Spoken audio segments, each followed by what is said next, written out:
Hey, it's Chronologically Gaming, the only channel that's perpetually retro because we're playing every video game in order of release. We've finally done it. We've through October 1982 and we're pressing forward for November 1982. But don't worry, there's over 800 video games before we close out 1982. Welcome to November.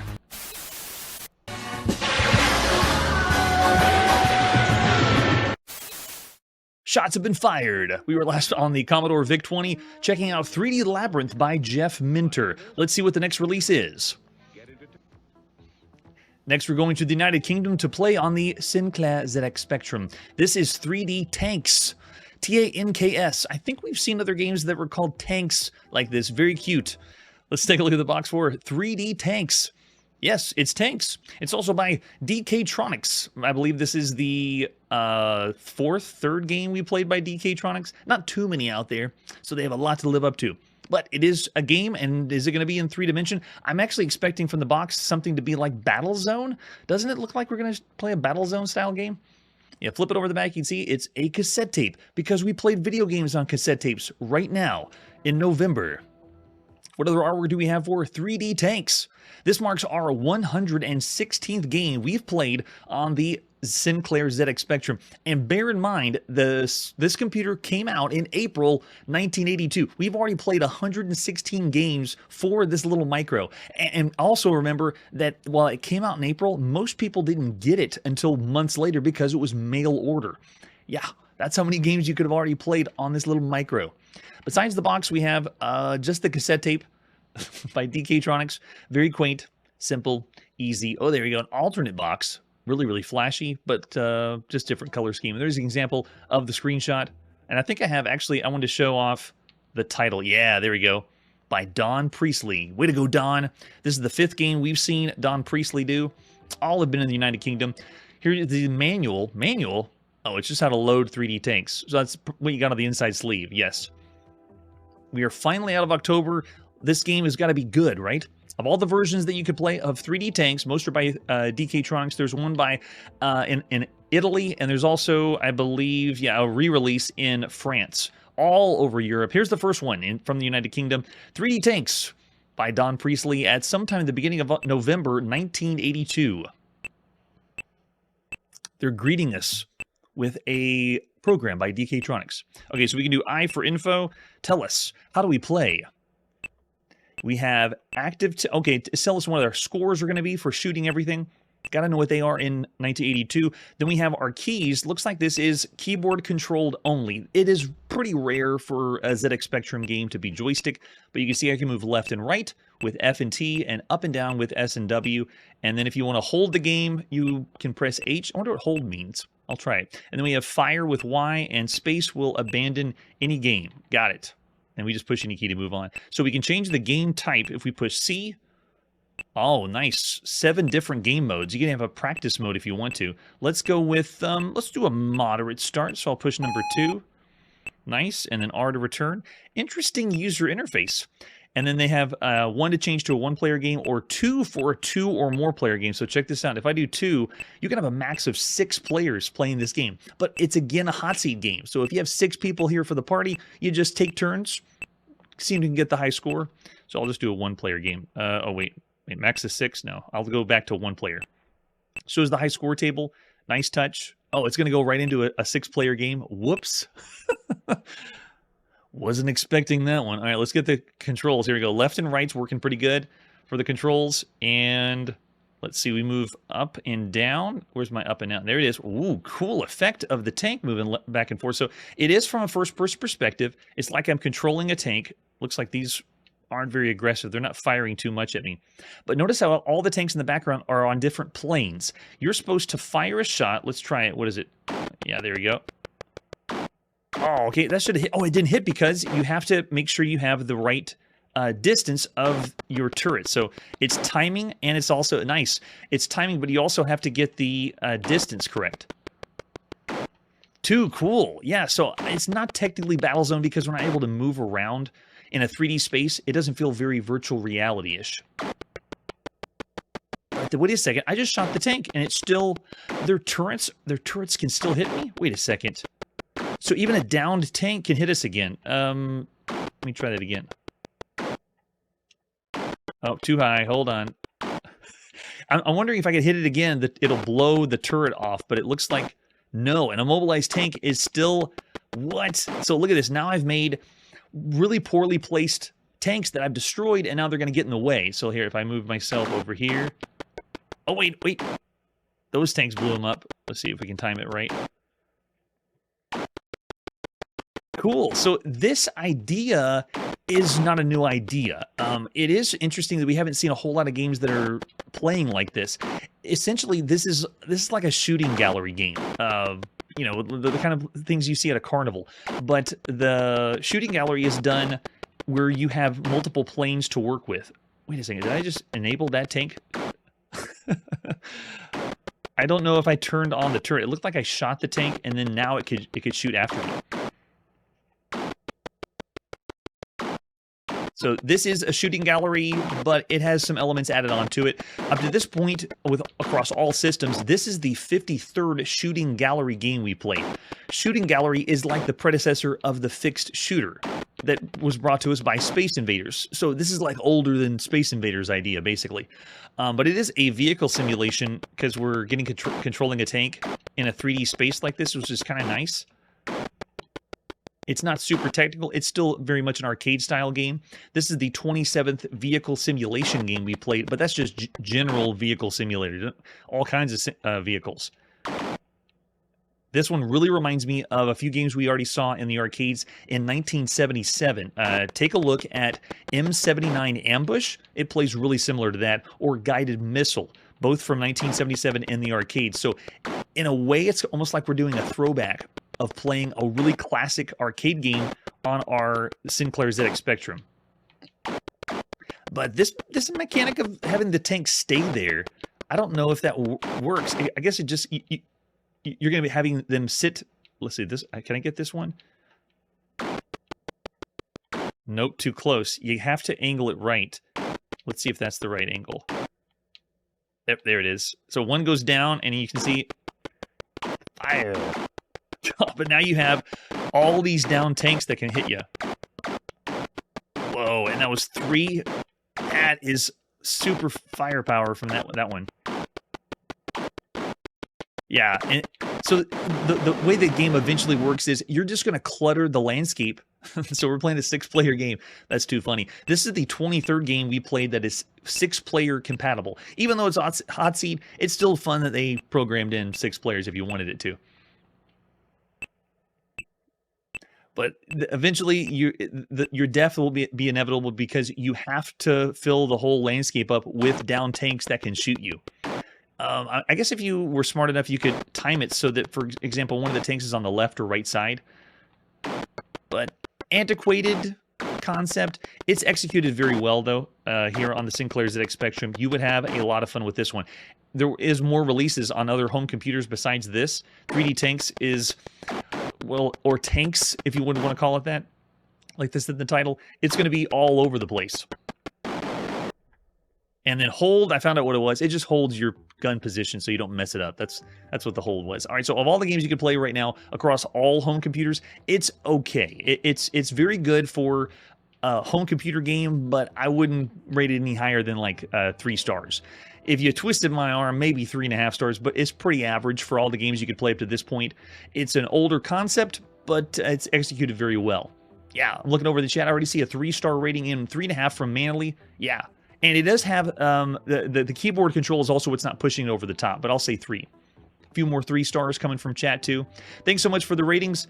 Be sure to come for the live show if you're tuning in later, because you can always influence what the ratings are. I usually am rating the games between like a 0.5 star or 2, and then as I play them, I really get an understanding of if the game should deserve, you know, an average rating, a better than average, or an excellent, or one of the best games you could play across all home computers. It's pretty tricky. No one's ever done this before, so we're just going on the fly. All right, after that, let's see what our next release is. After this commercial break. When it comes to video games, nobody compares to Atari. I find television more sophisticated and lifelike.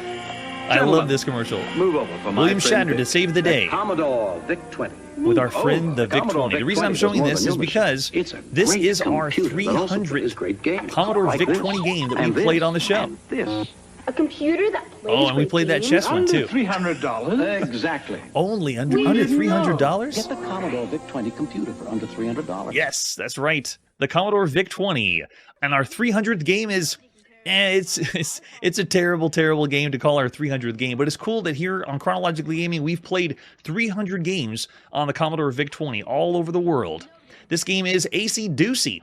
It's part of a games tape program pack, like a compilation pack. Starting in 1983, I will no longer be separating games within compilations. All the games will be included in one, so I'm really not looking forward to the episode that has that 32 or 64 games in one cassette tape. I forget what it was. It was on lots of home computers, but we're going to be doing that one game, all 64 in one episode somehow. I don't know how we're going to do it. That's one reason why I was splitting these up originally. All right, so there you go. We have no other artwork, right? It's just Acey Ducey. That's all we're looking at here. It's from the Games Tapes 1 compilation pack. Let's pop in and play a little Acey Ducey from Titan Programs, released sometime at the beginning of November 1982. All these games that we're checking out from the beginning of November also might have been somewhere near the end of October. Release dates really don't make sense right now, at least when you look at records. This is a game of cards where you're dealt 2 cards face up, the dealer being the computer. Okay, they're explaining what Acey Ducey is. Got it. This marks the 6th game we played by Titan Programs. Go Titan Programs! Most have been terrible, terrible compilations like this one. You bet on the next card between the value of the first 2 minimum bet is £5. All right, so that means I'm going to go in with... We have £100 right now. Your first 2 cards are... What? There's not even graphics? They're just going to tell us with text? That is so cheap. We played Acey Ducey in card games where they actually show cards, but this is only text. We have a queen and an ace. So what's our bet? I'm going to bet £5 because that's a terrible one. Yeah, we're going to lose. You're supposed to be able to bet in between. That's what Acey Ducey is also known as. So we got a 2 and a 5. What's our bet? Let's go with £50. Let's go nuts. Oh, it was a jack. We lose. It's the very early form of betting. You're just supposed to guess, are you going to get in between the 2 or not? That's right, Mark. That's right. I believe T.J. Hooker just started the first season. All right, so this one I'll go ahead and bet 25. And we lose again. And I think everyone just loses. You're just going to lose when you play Acey Ducey. Well, I was expecting more for the 300th game we played so far on the Commodore VIC-20. But you can't make this stuff up. Of all the games we can play right now across all home computers, it's a bust. I'm going to go 1.5 stars. It's bad. There's better Acey Ducey games, better card games, just better games you could play. It's not broken, though. It is kind of working. Yeah, let's see, 1's even lower than that.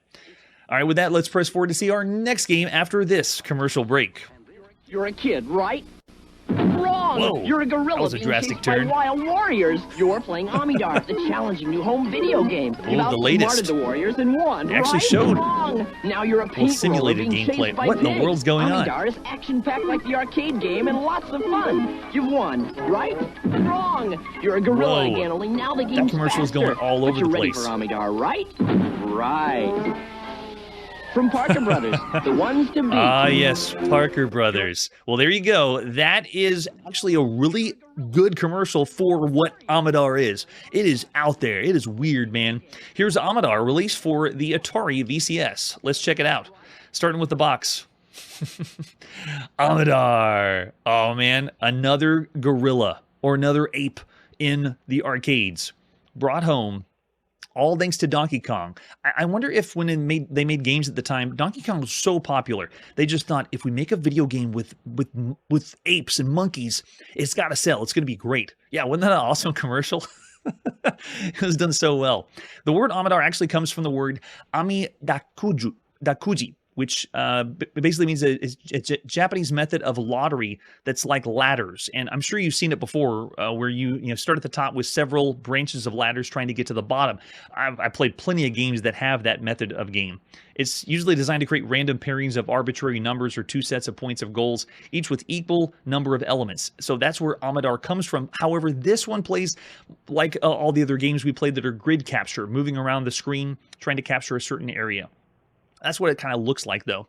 This marks the 160th game we've played on the Atari VCS, or Atari 2600. Whatever your flavor. So the front is kind of like the arcade too. It's explaining everything. It's got the pigs. It's got the painter. It's got the crazy aborigines running after you, what have you. So this is the arcade game series by Parker Brothers. Flip this over on the back. Welcome to the wacky, weird, wonderful world. The Amidar video. Amidar, I think that's how you pronounce it in the commercial. I always say Amidar. A cast of crazy characters go ape in a mad maze craze, and they break down several of the different styles of game right here on the back. So lots of information, and they're not shy away from giving you the screenshot. Yes, and the front is not Mario, not at all. I think we said that in the arcades too. All right, this is originally we saw in the arcades from 1981.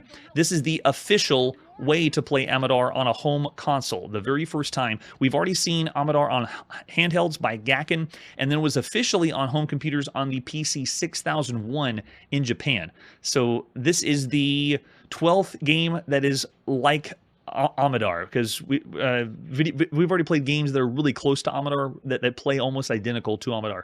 So 12 games that are already kind of like Amidar out there. Here's an ad you would have seen in magazines at the time. Bring the game that's way ahead of the pack. Well, not really, because we played 12 other games that are like it. And then another one too. This is by Parker Brothers. I believe this is the third game that we've seen by Parker Brothers. All of these have been on the Atari home console, like Frogger and Empire Strikes Back were the other two. So Frogger, that's awesome. Empire Strikes Back, that was awesome. Amidar, it's not something I would be super excited for. Here's the cartridge for Amidar. Parker Brothers did something a little different. Some of the third-party companies have been changing the shape and type of the cartridges. The Parker Brothers cartridges, if you ever held them in your hand, they feel almost more futuristic, kind of blocky is how it would describe them. So that's pretty cool for Amidar. Good job, Amidar. I don't know what is happening with this monkey. That's not the Amidar I know. With an example of a screenshot, we also have the manual. Tell us how to play. Whoa, as the monkey flies on the screen. Tell us how to play Amidar. This is official, so this is brought over by Konami. At this point, Konami is still kind of small time. This is the 29th game that we played by Konami, and we include all ports, all variations, everything that Konami's ever done. They've done 17 games for the arcade. 3 games were released on the NEC PC 6001. They had 1 game, Frogger, that came out for the Atari home computer and the Apple II that we've already seen.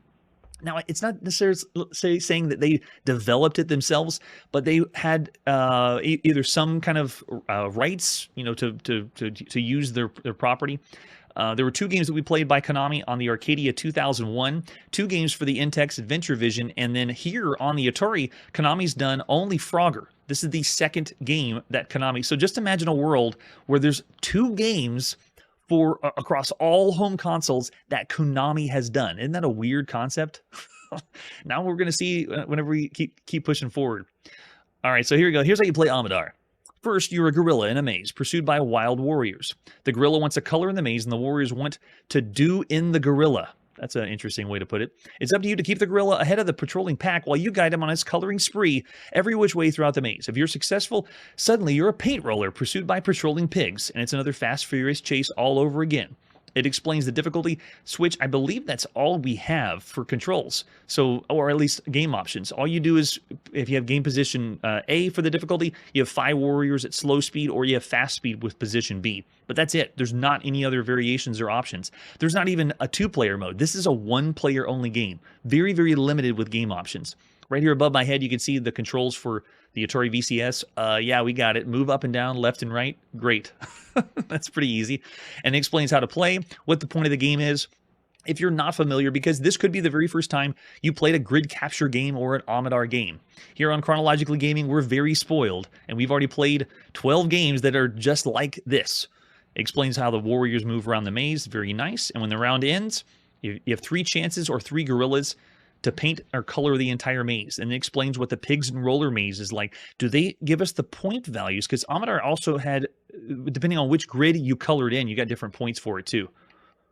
That Amidar gorilla is a little creepy looking. Donkey Kong was a little bit more fun. He's supposed to be the bad guy, right? But now you're playing as a monkey or an ape, and now the gorilla just looks, he looks more like a grandpa. And they give us some strategy and hints like they do with most of the games on Atari. And look, Amidar's talking to us. If you have a Sears Video Arcade, you just need to... Oh, look, you actually changed the difficulty level with the Switch because the Switches were different on that one. But nobody had the Sears Video Arcade. You're supposed to have the Atari 2600. I don't know about you, but I got most of these games whenever they were at garage sales or yard sales, and there was a lot more Sears Video Arcades being given away at yard sales than the Atari 2600 because I don't think anybody wanted them, at least here in North America. All right, so there's the game levels for different rounds of what it's like. Pause the screen if you want to take some tips and tricks. For other versions, I have a few hacks, faster enemies, Amidar hack, the Amidar DS one, or if you're in Germany, I'm Reich der Spin by Starsoft. And there is a PAL version by Parker Brothers too. We're going to play the first one in North America. This was done by Ed Temple. Way to go, Ed. Parker Brothers and Konami at some time in the beginning of November 1982. And that was... I'm still stuck in November, apparently. And we are in. I'm surprised they didn't trap me in. That worked really, really well.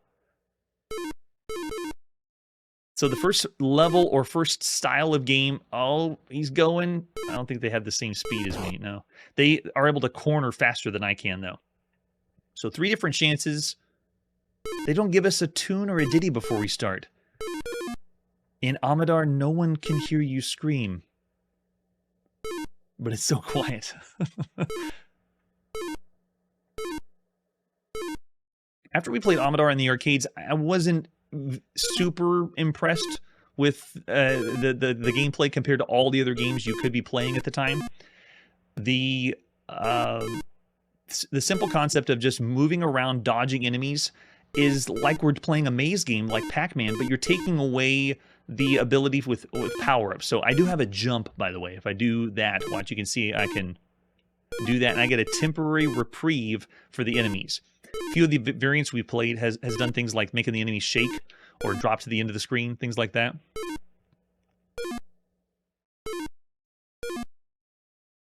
Right now, though, video gaming is so high and console gaming are so high that it seems that nothing could happen. Every time I get ready for the show and I know what year we're going back to, I just think of the impending doom that's happening. And I've said it before, we are aware that there's going to be a video game crash in North America, but at this point, we played some bad games, sure, but it's nothing that makes you think that it's going to just cause Atari shock, as they refer to it in Japan. It still seems unbelievable. Because we are getting inconsistencies. There's some games that are really, really good still on home consoles. But I can now understand, because we're playing everything, even on home computers, that the true gems, the true really good video games are on home computers. They're pushing things farther than the console. But most people got familiar with video games and consoles because, aha, nice. Because they had the Atari VCS or they had consoles. I'm looking at the Atari because most people had this console. If people were buying the terrible games on home consoles, it was this system that was influencing all the other consoles out there. That's right, Brian. Just wait. It is coming. So now we change to the paint roller. Something else I noticed about this Amidar, gosh, there's a lot of enemies, is the sprites or the characters are really small. It's technically not sprites, but look how tiny everything is. Whenever we were running around as Pitfall Harry, who we were playing as, the character on screen, was a lot larger. Here, Amidar is really, really tiny. It kind of reminds me of the character we played from Airlock, which I wouldn't recommend. It's not a very good game for a home console, but it reminds you of that really, really tiny look. Similar to another game we played, Fast Eddie, which was a platformer. You played as a larger character. Donkey Kong, you played as a larger character. Look how tiny we are on the screen. You can barely see us. So as the first official game you could play, this one actually plays better than the other official game that was on the NEC PC 6001. That one, it didn't really seem like we were playing real Amidar, like it was from the arcade. It seemed foreign. And if you get a chance, check out the video we did on the NEC PC 6001 version of Frogger. You're not even playing as a frog. You're playing as a stick figure in that version. And the same with Amidar. It's like, is this really Amidar? This one still, even though it's kind of strange, weird, it still looks like or feels like I'm playing Amidar. I can understand what I'm doing right now.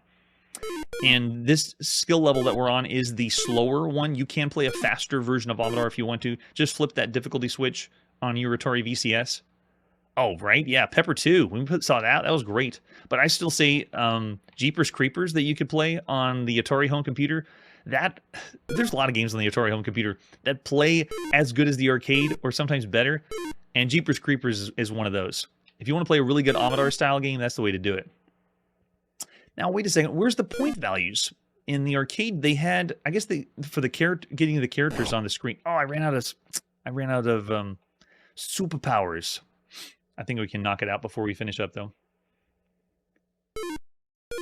There it is. And now we're back.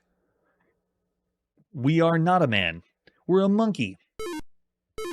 I mean, an ape, not a monkey.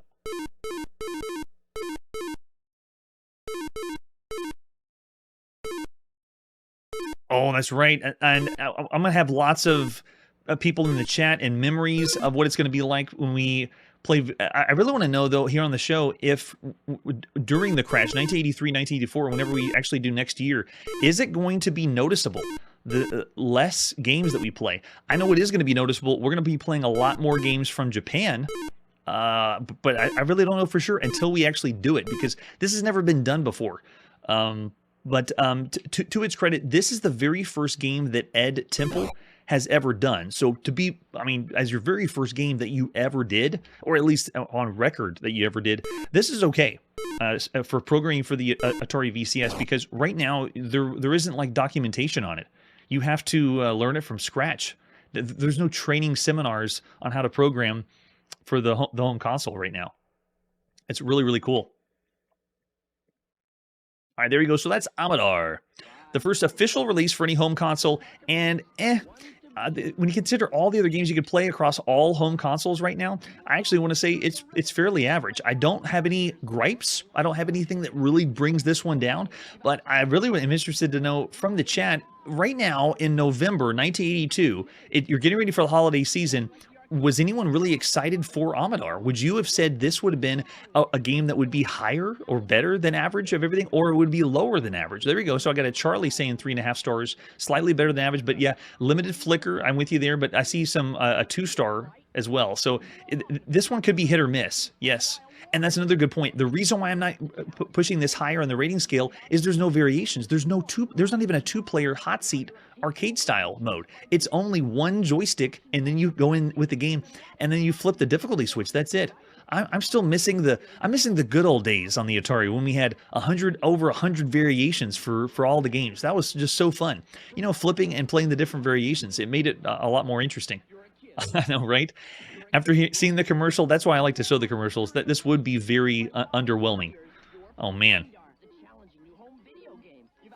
All right, that's where we got to put our video game playing on pause. Well, I guess not this video game playing. This is the arcade version of Amidar. You can kind of see the difference graphically, how it compares, but there's even games that we played on home computers that are just as good as Amidar. This is the beginning of November 1982, and we are going to continue playing every single video game all over the world, across all consoles, handhelds, arcade, and as many home computers as we can get our hands to work on. Next time on Chronologically Gaming, it's the November issue of Analog Computing. Let's see what's happening with Atari and computer games as we start out in November 1982. That's it for today, and like I always say, every game has a gimmick, and the best games polish their gimmick before release. Hey everybody, thanks for checking out the channel and joining me on my quest to play every single video game in order of release. We'll be streaming live every weekday at 9 p.m. Central, so join us and let us know if we missed any games along the way. This video would not be possible without Launchbox, RetroArch, and MAME. Tell all your friends there's some crazy guy named Chronologically Gaming trying to play every single video game. We have links down below that'll send you to places like our Discord and Patreon, and one that says all the video games we've ever played. If you go there, it's a list of everything, and you can click right to the game you want to see. Chronologically Gaming is the name to look for. We are perpetually retro, and we will catch you next time.